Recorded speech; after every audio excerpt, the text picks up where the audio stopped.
अगर आपके पास भी रॉयल इनफील्ड की क्लासिक 350 है तो ये वीडियो आपके लिए बहुत इंपॉर्टेंट है, क्योंकि 90% लोग क्लासिक 350 में मिलने वाले यूजर मैनुअल को नहीं पढ़ते और उनको पता ही नहीं होता है कि यूजर मैनुअल उनके बाइक के लिए कितनी इंपॉर्टेंट है। और यूजर मैनुअल में लिखे हुए चीजों को फॉलो करके हम अपनी बाइक की लाइफ भी बढ़ा सकते हैं और हम अपने बाइक की परफॉर्मेंस भी बढ़ा सकते हैं। तो आज के इस वीडियो में ब्रेन वर्सेस गैजेट आपसे बात करने वाला है क्लासिक 350 के यूजर मैनुअल्स के कुछ इंपॉर्टेंट टिप्स जो उसमें लिखे हुए हैं, जिसको जानना आपके लिए बहुत जरूरी है अगर आप भी क्लासिक 350 के ओनर है तो स्वागत है दोस्तों एक बार फिर से आपका ब्रेन वर्सेस गैजेट के हमारे नए वीडियो में। और हम आपके लिए लेकर आ गए एकदम फ्रेश एकदम ताजा कंटेंट क्लासिक 350 के ऊपर। और रात भर मेहनत करके भाई मैंने यूजर मैनुअल्स में से सारे टिप्स उठा के इस पेपर में लिख दी है, जो मैं आपके बीच में शेयर करने वाला हूँ। सारी इंपॉर्टेंट बातें जो यूजर मैनुअल में लिखी हुई है। उससे पहले मैं आपको बता दूं कि आपके बाइक में आखिर यूजर मैनुअल कहाँ होता है कि आप खुद भी उसे घर पे पढ़ सकते हो। क्लासिक 350 का यूजर मैनुअल आप चाबी से अगर इस डब्बे को खोलेंगे, साइड पैनल को खोलेंगे, तो आपको इसके अंदर मिल जाएगा या फिर आपको सीट के नीचे मिल जाएगा। मेरा यूजर मैनुअल मेरे को यहीं पे मिल गया था। इस साइड पैनल को जब मैंने खोला तो इसमें मेरा यूजर मैनुअल रखा हुआ था और बाइक फर्स्ट एड किट वगैरह रखी हुई थी। अगर आपको यहाँ नहीं मिलता है तो आप एक बार सीट के नीचे यूजर मैनुअल को देख सकते हैं। आपको वहां पे आपका यूजर मैनुअल मिल जाएगा, जिसको आप घर पे पढ़ के उसके अंदर लिखी हुई सारी इंपॉर्टेंट चीजों को फॉलो कर सकते हैं या फिर अंत तक हमारे इस वीडियो को देख सकते हैं। अगर आपने इस वीडियो को भी एंड तक देखा तो यूजर मैनुअल में जो जो इंपॉर्टेंट चीजें लिखी हुई है वो सब इस वीडियो में बात करने वाले। तो चलो पॉइंट बाय पॉइंट शुरू करते हैं और जल्दी जल्दी करते हैं ताकि वीडियो ज्यादा लंबी ना हो।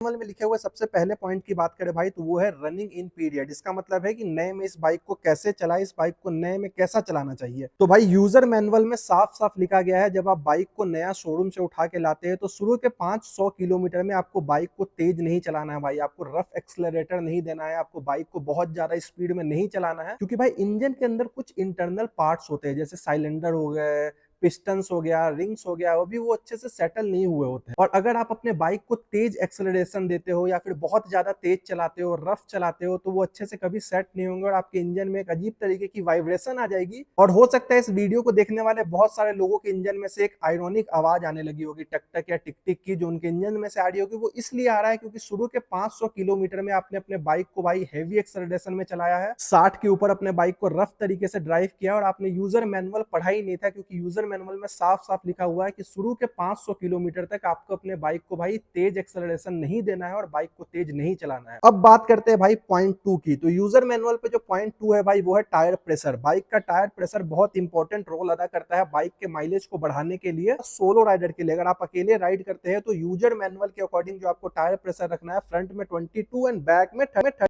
मगर यूजर मैनुअल में ये भी साफ साफ लिखा हुआ है कि अगर आप पिलियन के साथ चलते हैं, पीछे किसी को बैठा के चलते हैं, तो आपको अपने फ्रंट में 24 रखना है और रेयर में 36 रखना है। मैं फिर से बोलूंगा, फ्रंट में 24, रेयर में 36। और यूजर मैनुअल में ये भी साफ साफ लिखा हुआ है, अगर क्लासिक 350 में आपका एयर प्रेशर कम है तुम्हें की माइलेज ड्रॉप होगी और टायर ज्यादा घिसेगा। और इसके साथ भाई यूजर मैनुअल में साफ साफ ये भी लिखा हुआ है कि अगर आपके बाइक का टायर प्रेशर ज्यादा होगा तो आपकी ब्रेक की ग्रिपिंग अच्छे से नहीं होगी, आप ब्रेक मारोगे बट अच्छे से आपकी बाइक नहीं रुकेगी। यूजर मैनुअल के अकॉर्डिंग जो थर्ड पॉइंट है भाई क्लासिक 350 के लिए भाई वो है चैन मेंटेनेंस। भाई आप बाइक का चैन देख सकते हो भाई, अभी बाइक का चैन मेंटेन आपको रखना है। हमारे बाइक को भाई 1 साल होने को आ चुका है और आप देख सकते हो हमारे बाइक का चैन बिल्कुल ब्लैक है, एज इट इज, जैसे नए में था। और तो यूजर मैनुअल के तीसरे पॉइंट में साफ साफ लिखा हुआ है कि अपने बाइक के चैन को आपको हर 500 किलोमीटर पे भाई एक बार लुब्रिकेंट करना है और चैन स्प्रे का यूज करके चैन को साफ रखना है। अगर आप बाइक के चैन को लुब्रिकेंट नहीं करते हो, आप लुब्रिकेंट को अवॉइड करते हो, तो आपके बाइक का चैन स्पॉकेट खराब हो जाएगा, जिसका खर्चा आपको बहुत ज्यादा उठाना पड़ सकता है। तो अगर आप यूजर मैनुअल को फॉलो करोगे तो उस पर साफ साफ लिखा हुआ है भाई कि 500 किलोमीटर पे आपको अपने बाइक के चैन को मेंटेन करना है।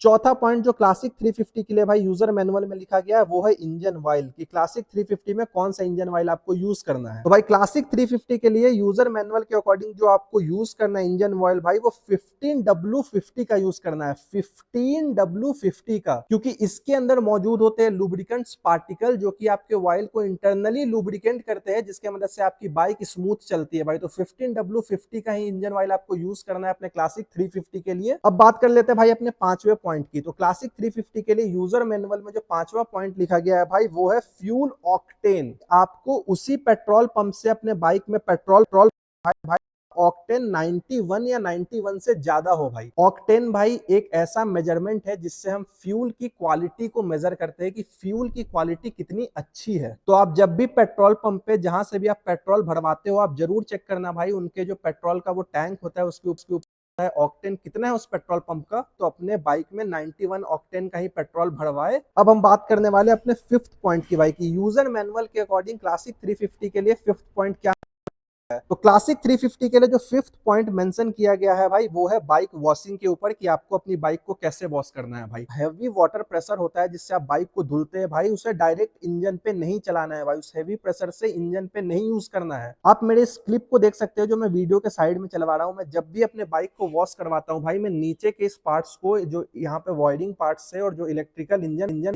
मैं उस पे मैनुअल हाथों से शैम्पू करवाता हूं भाई, और उसके बाद वाटर प्रेशर से मैं ऊपर की तरफ से करवाता हूं इस तरीके से भाई, ताकि इंजन पे डायरेक्ट वाटर प्रेशर ना पड़े। क्लासिक 350 पे आप वाटर प्रेशर डायरेक्ट फास्ट वाला, स्पीड वाला, तेज वाला इंजन पे चलाओगे तो इससे आपकी इंजन खराब हो सकती है। तो भाई बाइक वॉश करवाने वक्त इस चीज का बिल्कुल ध्यान रखना है कि आपको इंजन पे डायरेक्ट भाई पानी का प्रेशर है, आपका इंजन खराब जाएगा। अब बात करते हैं आखिरी पॉइंट की तरफ भाई। जो यूजर मैनुअल में से तो बहुत सारे पॉइंट लिखे हुए हैं, बट बहुत से पॉइंट ऐसे जो आप लोगों को पता है, मैं मेन पॉइंट्स लाया हूं भाई। बैटरी केयर के ऊपर है हमारा पॉइंट नंबर 7। तो यूजर मैनुअल कहता है कि अगर आपकी क्लासिक 350 ज्यादा दिनों तक पार्किंग में रहने वाली है और आप कहीं लॉन्ग बाहर जा रहे हो, तो आपको अपनी बैटरी के लिए क्या करना है भाई, सीट के नीचे कुछ फ्यूजेस होते हैं। जब भी आप लॉन्ग वीकेंड पे कहीं जा रहे हो कि आपकी क्लासिक 350 घर पे अकेले रहने वाली है, इसको मेंटेन करने वाला कोई नहीं है, तो सीट के नीचे से आपको वो फ्यूजेस निकाल देने हैं ताकि आपका बैटरी सेफली बचा रहे भाई। तो ये भी भाई यूजर मैनुअल के अंदर में। अब भाई देखो, आप लोगों का काम क्या करना है, आप लोगों को जल्दी जल्दी कमेंट करके ये बताना है कि आप लोगों ने कभी अपने क्लासिक 350 का यूजर मैनुअल पढ़ा है या अभी तक आपने भी यूजर मैनुअल नहीं पढ़ा है। कमेंट में बात हमें बताना भाई। मैं देखो कितने जागरूक लोग हैं भाई। और मैं आपको बता दूं कि एक बार टाइम निकाल के सैटरडे या संडे जब आपका छुट्टी होता है, एक बार यूजर मैनुअल को प्लीज पढ़ना भाई। यूजर मैनुअल में बहुत इंपॉर्टेंट चीजें लिखी हुई है जो कि आपके क्लासिक 350 को लॉन्ग लाइफ देगा भाई, परफॉर्मेंस इंक्रीज करेगा भाई। तो एक बार यूजर मैनुअल जरूर पढ़ना। और कोई नया पहली बार हमारे इस वीडियो को देख रहा है तो उनसे रिक्वेस्ट करूंगा कि अगर आपको क्लासिक 350 के ऊपर ऐसे यूजफुल टिप और जानकारी चाहिए तो हमारे चैनल को प्लीज सब्सक्राइब कर देना भाई। ब्रेन वर्सेस गैजेट ऐसे यूजफुल टिप्स वाले वीडियो और यूजफुल जानकारी वाले वीडियो लेके आता है क्लासिक 350 के लिए। तो मिलेंगे आपसे अगले वीडियो में, तब तक इस चैनल को सब्सक्राइब करना दोस्तों।